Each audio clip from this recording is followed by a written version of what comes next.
Hey guys, আসসালামু আলাইকুম। Good morning. আশা করি সবাই ভালো আছেন। আলহামদুলিল্লাহ, আল্লাহর অনেক অশেষ রহমতে আমিও ভালো আছি।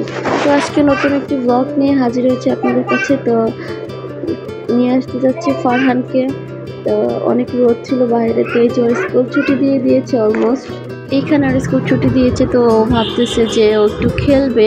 তো যাই হোক, ও বলতেছে একটু খেলি। তো যাই হোক, এই জন্য আমি বলে দিয়েছি, যার কারণে ও একটু খেলতেছে। তো ওইখানে ও দোকানে আসছে, দেখুন ভিতরে চলে গেছে অলরেডি।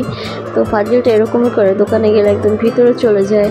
তো এই তো বাসায় চলে এসেছি। অ্যান্ড এখানে আমি সকাল সকালে উঠেছিলাম, তো এখানে আলু সিদ্ধ আর কিছু ডিম দিয়ে আর কি রেখে গিয়েছিলাম চুলার মধ্যে আর কি, ওটা সিদ্ধ হওয়ার জন্য রেখে গিয়েছিলাম। তো এখন আমি নাস্তা করে নিব। তো নাস্তাটা আজকে সিম্পলভাবেই করেছি। তো এই যে সকাল সকাল চা, তো আপনারা তো জানেনই আমি সকাল সকাল চা ছাড়া চলতে পারি না। তো অ্যাজ ইউজুয়াল চা। আর এখানে আমার ছেলে হচ্ছে যে স্কুল টিফিন দিয়েছি, তো যার কারণে টিফিন সামহাও আজকে দেয়নি, কিসের জন্য সেটা আমি বলতে পারতেছি না। তো যার কারণে আজকে টিফিন খাইনি। তো এই তো নাস্তা টাস্তা সেরে এখন হচ্ছে এখানে একটু মিল্ক আর কি দুধ নিয়ে বসলাম খাওয়ার জন্য আর কি, বাচ্চার জন্য। তো যার কারণে ওর জন্য আর কি দুধ নিয়ে এসেছি, তো ও খাবে। তো দেখুন, ও এখনই পাড়াপাড়ি শুরু করে দিয়েছে আমার জন্য খাওয়ার জন্য তো দুধটা। যাই হোক, ওর জন্য ভালো করে ঢালতেও পারতেছিলাম না, যে এতটা বিরক্ত করতেছিল আমাকে, যে কারণে আমি ঢালাও করতে পারতেছিলাম না।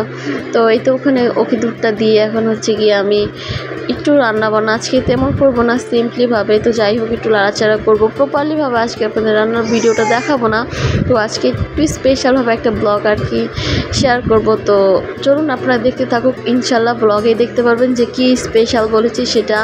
আর এখানে আমার স্কিন কেয়ারের জন্য আমি হচ্ছে যে ডাল আর হচ্ছে একটু চাল ভিজিয়ে রেখেছি।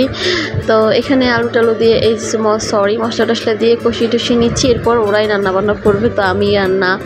তো এই তো গাইস, যেটা স্পেশাল আপনাদেরকে বলেছি। তো দুপুরে রান্নাবান্না সেরে খাওয়া দাওয়া করে তো ভাবলাম এটা কিছু মানে আমি যখন কক্সবাজার গিয়েছি তখন ব্লগ স্টার্ট করিনি, তো তখনকার কিছু ব্লগ আর কি তখন কিছু ভিডিও ক্লিপ আর কি আমি করে রেখেছিলাম, সেটাই শেয়ার করতেছি আপনাদের কাছে। তো ভালো লাগলে আজকের ভিডিওটি অবশ্যই লাইক কমেন্ট অ্যান্ড শেয়ার করে দিবেন, অবশ্যই সাবস্ক্রাইব করবেন। তো এখানে দেখুন মাছটা যে কত সুন্দর, তো এটা একটা ফিশিং বলতে পারেন, অ্যাকুরিয়ামের মতো। এটা পুরো ভিতরে মাছ টাছ দিয়ে ভরা। তো দেখুন কি যে সুন্দর লাগতেছিল, মাশাল্লাহ মাশাল্লাহ, ইয়া বড় বড়। তো এই অ্যাকুয়ারিয়ামটা অনেক সুন্দর ছিল। তো দেখতে পাচ্ছেন অনেক মানুষ ছিল এটাতে দেখার জন্য। তো মাথার উপরে দিয়ে অলমোস্ট আপনার হচ্ছে গিয়ে মাছ ছিল, অ্যাকুয়ারিয়ামের সিস্টেম করা ছিল, খুব ভালো লাগতেছিল। তো আলহামদুলিল্লাহ ফার্স্ট আর কি এরকম দৃশ্য দেখতে পেলাম। তো যাই হোক, এখানে মানুষের জন্য ভালো করে আমি কিছু ক্যাপচারই করতে পারতেছিলাম আপনাদের জন্য। তো এখানে হচ্ছে যে আমার বর হাঁটতেছে আর কি, ওর ছোটো ছেলেকে নিয়ে আর কি আমার। তো এখানে কিছু পিকচারও তুলছি আর কি। তো চলুন আপনাদের শেয়ার করবো। তো দেখুন এটা একটা লাইটিং সিস্টেম, এইটা যে আরও কতটা সুন্দর, মানে এটা অ্যাকুয়ারিয়ামটা আর কি এতটা বড় ছিল, আপনারা দেখতে পাবেন যে অনেক বড়। তো ভিডিওটি কতটুকু ক্লিপ করতে পারছি আমি জানি না, বাট অনেক বড় ছিল। তো এখানে দেখুন এটা সামহাও অনেকেই চিনেন, তো এটা খেয়েছেন অনেকেই, বাট আমিও খেয়েছি, বাট আমার এখন মনে পড়তেছে না আর কি। ব্লগটা যখন এডিট করতে বসলাম তখন আমার খেয়াল ছিল না আর কি নামটা। তো এখানে অনেক বড় একটি কচ্ছপ ছিল, তো যেগুলো আমার বাচ্চারা খুব এনজয় করে করে দেখতেছিল। তো আমারও ভালো লাগে আর কি। আমিও চাই যে আমার বাচ্চাদেরকে নিয়ে একটু মাঝে মাঝে যদি ওদেরকে একটু সময় দেওয়া যায় আর কি, যেমন ওদেরকে নিয়ে কোথাও ঘুরতে যাওয়া। তো এটা আমার খুবই পছন্দ, বাট সময়ের কারণে, স্বল্পতার কারণে, যে কারণে ওদেরকে সময় দেওয়া হয় না। তো কি আর করার, বাচ্চাদেরকে নিয়ে একটু ঘুরে আসবেন আপনারা সময় পেলে। তো চলুন এবার উপরে যাওয়া যাক। উপরেটা তো আরও সুন্দর গাইস, কী বলবো আপনাদেরকে, দেখুন জাস্ট অনেক সুন্দর। যা কক্সবাজার গিয়েছেন অবশ্যই এই জায়গাটা তারা চিনবেন যে এটা আসলে কোন জায়গা। এখানে আমি নিজেকে একটু ঢং ঢং করে আর কি দেখাচ্ছিলাম যে এত সুন্দর একটি জায়গা। তো আল্লাহ তারা যে কীভাবে কী সৃষ্টি করে রেখেছেন, মানে মানুষের মাথায় বুদ্ধিগুলো দিয়েছেন, যে কারণে ওরা আর কি এভাবে সৃষ্টি করতে এভাবে আর কি তৈরি করতে পারেন, সেটা আমার ধারণার বাইরে ছিল। তো যার কারণে আমি ঘুরতে খুবই পছন্দ করি। তো আমি হচ্ছে যে আপনাদেরকে ভালো করে দেখাতে পারছি না। তো এই জায়গাটা আরও অনেক অনেক অসম্ভব সুন্দর ছিল।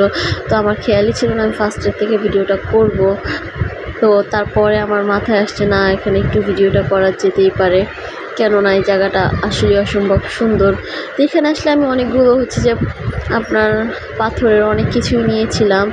তো ওটা যদি আপনারা দেখতে চান কী কিনেছিলাম আর কি কক্সবাজার থেকে, অবশ্যই সেটা আপনাদের কাছে শেয়ার করবো। কমেন্ট করবেন যে আপু কী কী কিনেছেন, প্লিজ একটু শেয়ার করবেন, ইনশাআল্লাহ আমি আপনাদের কাছে শেয়ার করে দেব।